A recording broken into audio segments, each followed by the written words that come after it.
Graça e paz, internautas, graça e paz, povo de Deus. Quem são os filhos de Deus de Gênesis 6, verso 2? São os anjos? São a descendência de Sete? Quem são aqueles filhos de Deus? Quero dedicar esse vídeo ao grupo de teologia Bereanos, grupo ao qual participo, e foi levantada essa discussão e eu achei por bem trazer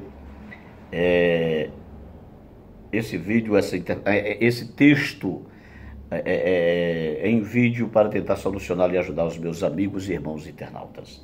Pois bem, vamos ao vídeo. Antes do vídeo, quero pedir a você, deixe o seu like, compartilhe, indique o canal. Toda semana agora, eu, professor Ferreira, estarei aqui tratando assuntos polêmicos. Então vamos embora. O texto de Gênesis diz: viram os filhos de Deus que as filhas dos homens eram formosas. Gênesis 6, verso 1 a 2, diz que como os homens se multiplicaram sobre a terra, nasceram-lhe filhos e filhas, e os filhos de Deus, vendo que as filhas dos homens eram formosas, tomaram para si mulheres de todas as que lhe agradaram. Versículo 3. Então disse o Senhor: não contenderá o meu espírito para sempre com o homem, porque este também é carne. Nós temos a primeira corrente de interpretação, que é a corrente sobrenaturalista ou corrente mitológica. Essa corrente de interpretação, que é a mais antiga, ela é apresentada por Joséfo em História dos Hebreus, é defendida pelos pais das igrejas, antigos pais das igrejas, e é, portanto, a interpretação mais antiga, a interpretação judaico-cristã. Essa interpretação, ela se baseia no livro de Enoque. Primeiro livro de Enoque, capítulo 6, verso 1 a seguir, e até o capítulo 7. O que acontece? Essa interpretação ela não se sustenta por algumas razões. Quais razões? O Walter Kaiser Jr., por exemplo, vai apresentar uma destas razões. O Walter Kaiser Jr. pergunta o seguinte: se eram os anjos que os filhos de Deus e que pecaram, por que Deus então não inundou os céus? Por que Deus então não castigou os anjos? Mas o castigo veio para os homens. Observe o texto. Então disse Deus: o meu espírito não contenderá para sempre com o homem. Então, dentro dessa pergunta já se aniquila essa ideia da interpretação mitológica judaico-cristã, de que ali são os anjos. E mais, Matthew Henry, comentário bíblico e muitos outros comentários, a própria Bíblia vai apresentar gigantes depois do dilúvio. E aquela geração dos filhos de Deus, ali de Gênesis 6, foi destruída no dilúvio, excetuando-se Noé e sua família. Então, se aquela geração acabou-se ali no dilúvio, por que em Deuteronômio, em Números, no Pentateuco, nos livros posteriores do Pentateuco, aparecem gigantes? Então os anjos vieram novamente, se materializaram e tiveram mais filhos e filhas? Não, de maneira nenhuma. Na verdade, essa interpretação ela não resiste ao exame do texto. E mais, quando você pega o livro de Enoque, primeiro livro de Enoque, capítulo 6, o texto vai dizer assim, eu estou aqui com a primeira parte, o livro de Enoque, primeira parte, o livro dos anjos, capítulo 6. Olha só o que diz o texto do livro de Enoque. Quando outrora aumentou o número dos filhos dos homens, nasceram-lhe filhas bonitas e amoráveis. Os anjos, filhos do céu, ao verem-nas, desejaram-nas e disseram entre si: vamos tomar mulheres dentre as filhas dos homens e gerar filhos. E esses anjos fizeram isso conforme o mito. 200 anjos, na verdade, é o que diz o versículo 3. Eles juraram conjuntamente, obrigando-se a maldições que a todos atingiriam. Eram ao todo 200 os que, nos dias de Jared, haviam descido sobre o cume do monte Hermon. Eram 200 anjos. Está no livro de Enoque. Agora, o mais bizarro ainda dessa interpretação está no versículo 2 do capítulo 7 do livro de Enoque. O versículo 2 do livro, capítulo 7 de Enoque diz assim: entre mentes, elas engravidaram e deram à luz a gigantes de 3.000 côvados de altura. Veja só, gigantes de 3.000 côvados de altura. Estes consumiram todas as provisões de alimentos dos demais homens, e quando as pessoas nada mais tinham para dar-lhes, os gigantes voltaram-se contra elas e começaram a devorá-las. Então observe que, se você for pegar essa interpretação enoquiana, interpretação judaico-cristã primitiva, então você vai ter que admitir esses gigantes de 3.000 metros e que os gigantes devoravam as demais pessoas, os demais homens, ou seja, é uma interpretação que não cabe em hipótese alguma no texto. Os demitologistas, Dibélios, poderia citar Dibélios aqui, os demitologistas, eles vão defender que o Gênesis são cópias que Moisés fez, adaptações dos mitos mesopotâmicos, feitas por Moisés, e por isso que ele pegou essa história mítica aí. Mas como eu apresentei, essa proposição não se sustenta, porque Deus não inundou o céu, Deus não castigou os anjos, Deus castigou as filhas dos homens, os homens e suas filhas.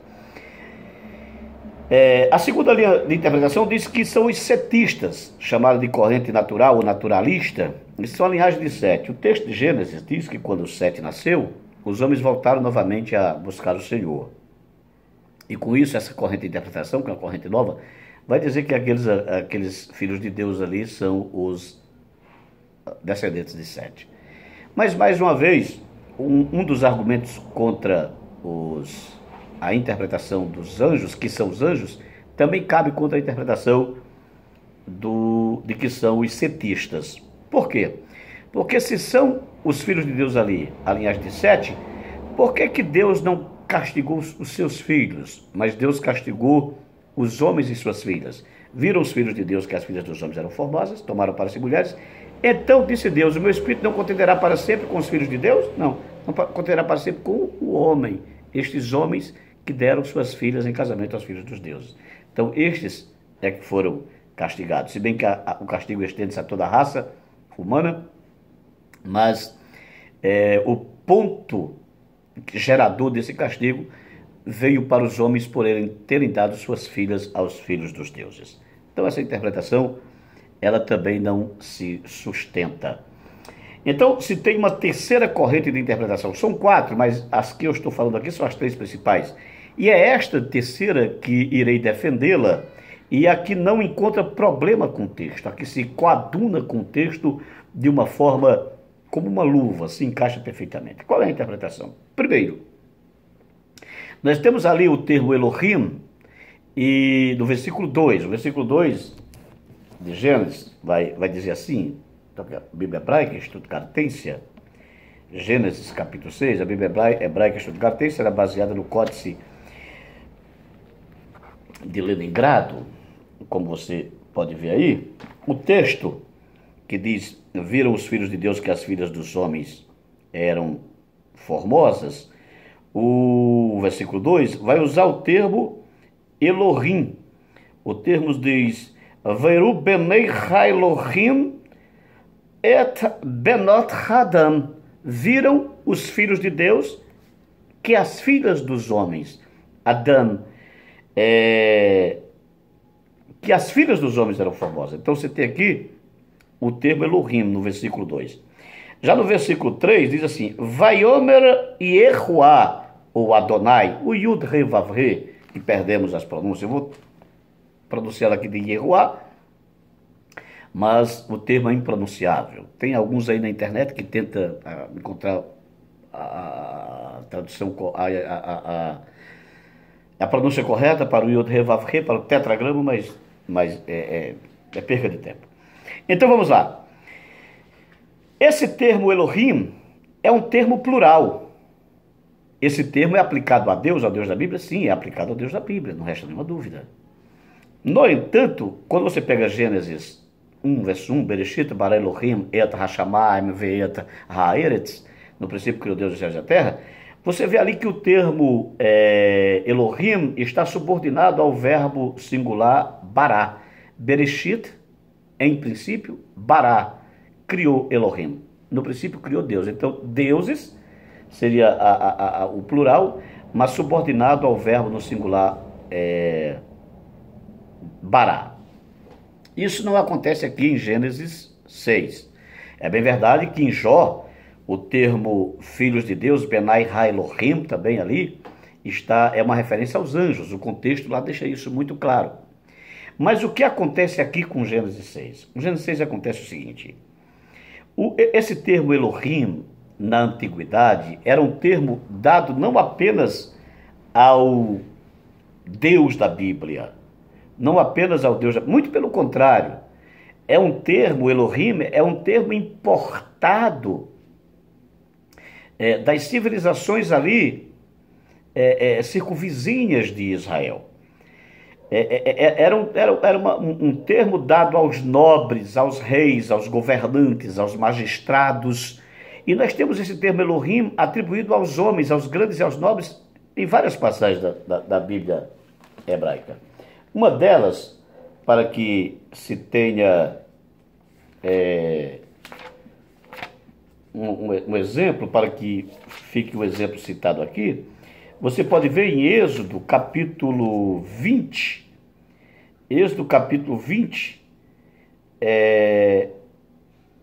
versículo 6. Êxodo capítulo 20, versículo 6. Aqui. O texto está tratando de quê? Está tratando dos escravos de orelha furada. Quando os escravos de orelha furada iam apresentar-se ao seu senhor para que se tornassem escravos para sempre, os seus senhores, os seus donos, levavam os magistrados da congregação de Israel. E o termo para esses magistrados é Elohim.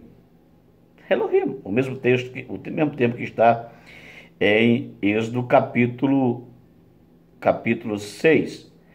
Você tem aqui Vernishu Adoniu, e levarão os seus senhores El Ha Elohim. Você pode ver, El Ha Elohim. Levarão os seus senhores aos magistrados. Esses magistrados são são chamados de Elohim, que são os governantes de Israel na época, os juízes são chamados de Elohim. Então esse termo Elohim no plural, ele era atribuído, você tem a literatura mesopotâmica também, os nobres, os guerreiros, os homens valentes, os homens de guerra, a nobreza, os magistrados, eles eram chamados de Elohim. Eles eram chamados de Elohim ou Elohims, e porque eles eram chamados de filhos dos deuses. Dentro da cultura pagã mesopotâmica, eles eram os filhos dos deuses, filhos de Ra no Egito, ou filho de Re. Um exemplo, filho de Zeus na Grécia Antiga. Então esse era título dado aos poderosos da época.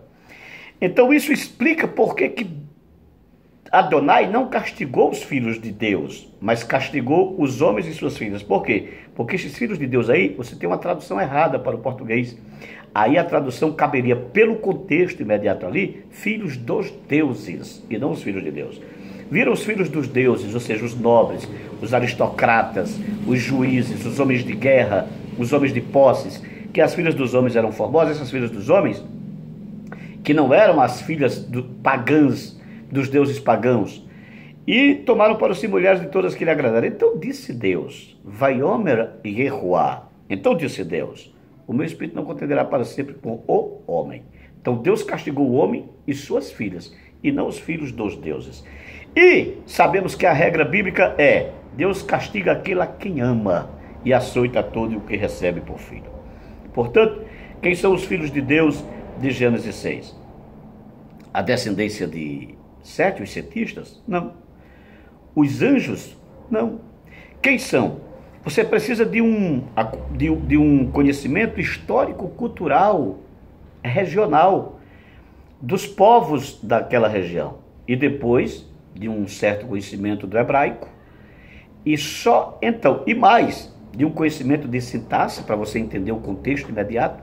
Aí você chegará à conclusão de que você não tem ali um mito adaptado por Moisés dos chamados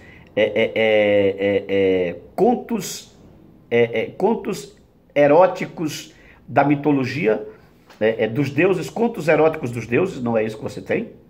Então, ali não é um mito. Você não tem os descendentes de Sete, porque não se coaduna com o texto. Você tem Deus punindo os homens e suas filhas, porque os nobres, os aristocratas, os Elohims da época, eles abusaram dos seus poderes e quiseram mostrar que eles eram os donos de todo o poder, de toda a situação, e começaram a tomar os homens e suas filhas, e pode-se até acreditar que essas filhas dos homens é que seriam as filhas do Deus Javé, do Deus Javé, do Yehoá, do Deus da Bíblia. É tanto que Deus puniu os homens e suas filhas. A punição veio a toda a humanidade, mas a partir desse ato que desagradou a Deus. Portanto, senhores, está aí. Essa é a explicação mais plausível, mais lógica, que não se problematiza ao ser colocada para interpretar o texto. Aí está, que Deus abençoe a todos. Compartilhe o vídeo, dê o seu like. Vamos embora? Beijo no coração.